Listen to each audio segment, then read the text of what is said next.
Nadine here. So today I'm going to go over what tools you need for making chainmail jewelry. Specifically jewelry because I'm not really into making like scale shirts and stuff like that, but the principles are still the same. You just need bigger pliers and all that kind of fun stuff. So let's get at it. So first of all, at the bare minimum you need at least 2 sets of pliers. These are my go-to pliers. If you find you like it, when I first started, I was using these ones and these ones. But I found that it needs to be no teeth. Almost forgot that. Teeth will mar the rings, so you don't want teeth on your pliers. But I was using mostly this one in the one hand and this one in the other. So, and these will work fine too. These are the bent nose pliers. Depends on how fine of a spot you want to get into. As you can see, I don't know if you can see that. I filed down the pliers so I can get into tighter spaces.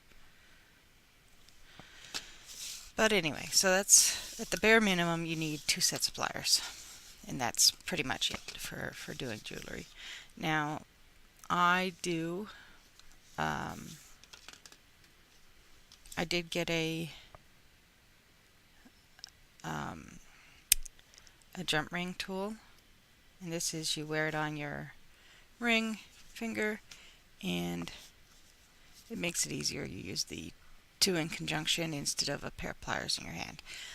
I would suggest getting this if you find you enjoy making it.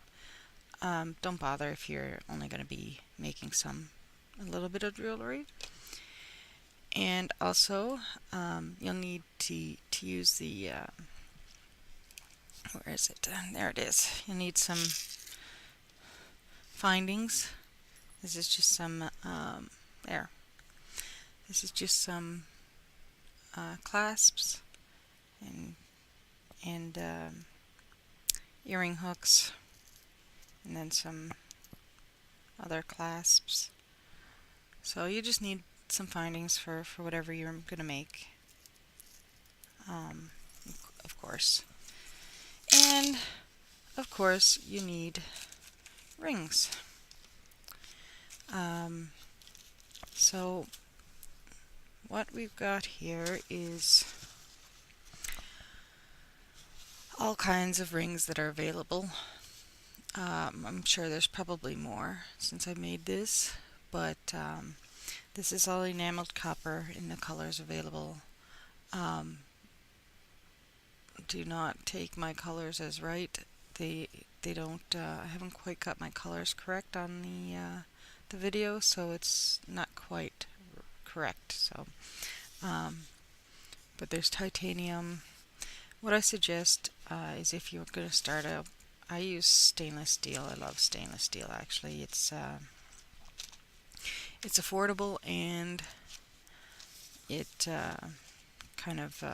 it's got a great weight to it. This here is this is just a size and gauge. So these are the different sizes and gauges available. I don't. This here is saw cut versus machine cut. I don't have every kind of each of those two, and I don't have very big rings either, so that's why they're missing from here. And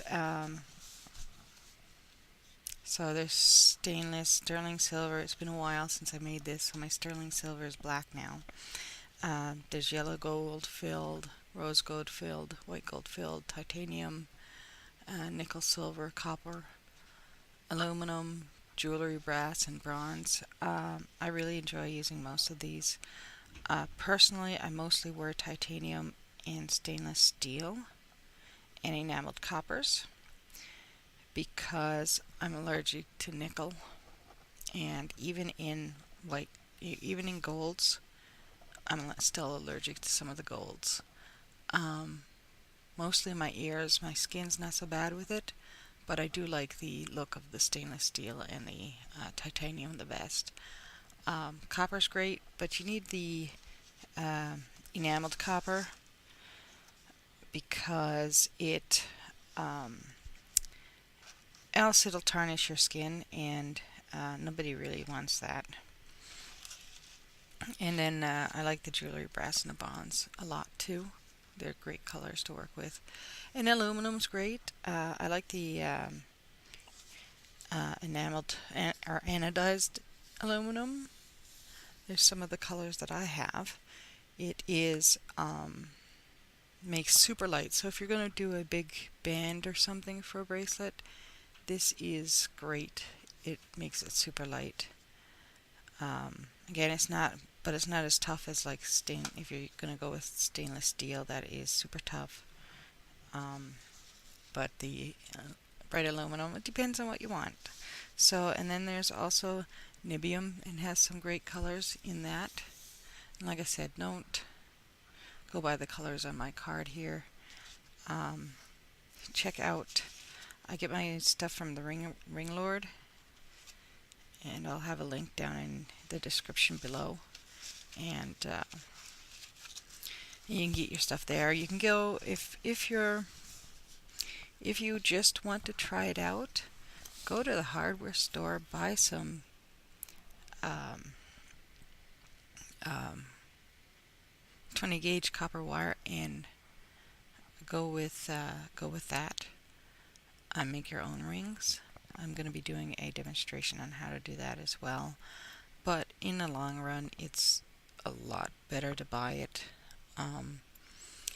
You're gonna spend an awful lot of time making rings, and it's just not worth it unless you're going to be using the like sterling or the fine metals. It ends up becoming more worth your time rather than. But even then, it's still, you're going to spend a lot of time making rings.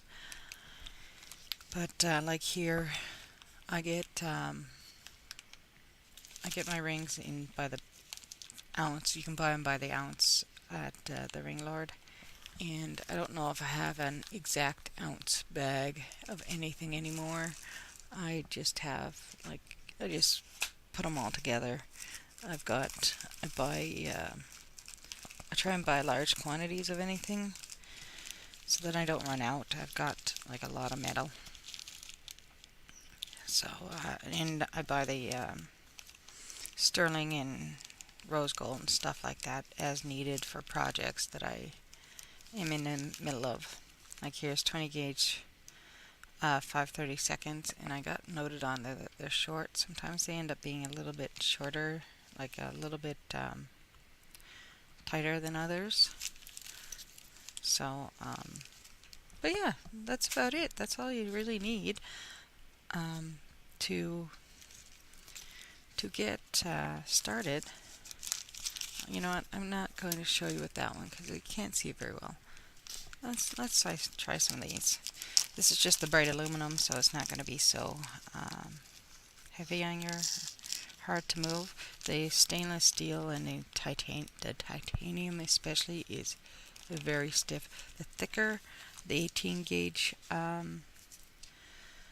stainless steel is very, very tough to work with, and anything higher than that. If you want to go, say, make a shirt, I would recommend getting a bright aluminum and go with the heavier gauge bright aluminums rather than the smaller gauges. But all you have to do is, oh, wrong pliers. I'm going to do it this way. So all you need to do is you get your rings, and they're not, I still can't see that very well. This is a lot more difficult than I thought it would be to see. So let's get some, there. That's 16 gauge. That was for a project that I was going to be doing. and I'll still probably do it at some point, but I haven't gotten it done yet. So you can see those a lot better. So we'll get the two bigger pliers. So you can see this is, you got that gap there. So to close up a ring, because that's all about closing a ring, you just kind of twist, and you want to twist it past just a little bit and bring it back. This is a lot easier. It's it's bright aluminum, and it's a lot easier to move. I can barely move the 18 gauge stainless steel, let alone the 16 gauge stainless steel, which is what this is. 16 gauge anodized aluminum, or bright aluminum. So so yeah, that's the basic. You just have to, you buy them like this. They come in a big pile, and you just have to close them. Sometimes you have to close them. Like this is the way I close them. And you don't want to twist too far, but you need to twist it back and forth a little just to make it so that when it stops, it's in the right spot. And if you go too far, it'll break it. Plus, going this way, if you were to go and pull it apart this way, that causes a stress on it too, that it would make it less, what's the word I'm looking for? Let me know down in the comments below if you figure out that word that I'm looking for. And but yeah, so that's basically the ins and out of it. And of course, it's to do any project, you'll want to have a bunch of them closed to start with, and then when you're ready to start putting together, you'll need to open up some, grab your rings on, and then close it. So there, I just made a chain. Not like a chain that I would use for anything, but you know, it gets the concept down. See, this one didn't, see, it's off center. Oops, a little bit, there we go. It's off center just a little bit. So I'm going to do this again. Just to get it there. Much better. Oops, nope, now it's off center the other way. There, much better. Oh yeah, so a little chain, and that's the basics of it. So you only need the two things to start off with. Once you figure out if you like using it, you can get yourself a better set of pliers. Like I said, at the bare minimum, you need pliers without teeth, and you need 2 pairs. Personally, I like these ones best, with this one being the dominant hand pliers, and this one being the ones that hold. But of course, I go this way, and you would do this. There. And then you can usually get going pretty good because you're not having to pick up and put down pliers all the time. Oh, that one has already been closed. Like this one here almost looks like it's almost closed, but it's not quite. So yeah. Oops. Oh, there it went. All down on the floor. But that's okay. I'll go get it later. Yeah, so that's about it. So if you found this little information useful, please give it a thumbs up. Hit the subscribe button if you haven't already. And give me some comments down below. I'd like to know what you think. And I hope you have an absolutely wonderful day. Bye.